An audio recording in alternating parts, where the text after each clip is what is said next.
গাজায় চলমান ইসরায়েলি আগ্রাসনের মধ্যেও শান্তি ফিরিয়ে আনতে যুক্তরাষ্ট্রের প্রেসিডেন্ট ডোনাল্ড ট্রাম্পের নেতৃত্বে কাজ করতে প্রস্তুতির কথা জানিয়েছেন ফিলিস্তিনি কর্তৃপক্ষ।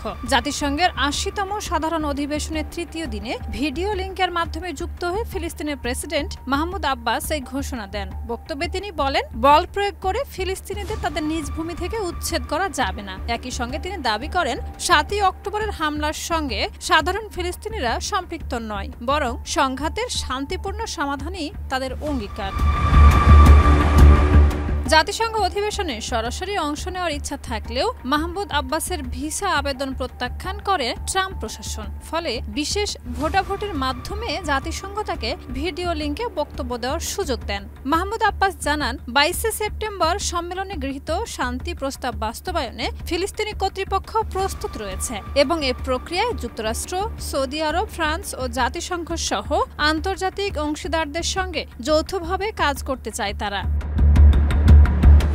ফিলিস্তিনের প্রেসিডেন্ট বলেন, গাজা থেকে ইসরায়েলি সেনা প্রত্যাহার, যুদ্ধ বিধ্বস্ত মানুষের পুনর্বাসন, লুটপাট হওয়া সম্পত্তি ফেরত দেওয়া এবং যুদ্ধ পরবর্তী নিরাপত্তা নিশ্চিত করতে আন্তর্জাতিক সহায়তা প্রয়োজন। বিশেষ করে সৌদি আরব ও অন্যান্য মিত্র রাষ্ট্রের সহযোগিতা তাদের জন্য গুরুত্বপূর্ণ। তিনি আরও জানান, যুদ্ধ থেমে গেলে ১ বছরের মধ্যে ফিলিস্তিনের প্রেসিডেন্ট ও পার্লামেন্ট নির্বাচন আয়োজনের পরিকল্পনা রয়েছে, যাতে একটি ঐক্যবদ্ধ ও গণতান্ত্রিক শাসন কাঠামো প্রতিষ্ঠা করা সম্ভব হয়।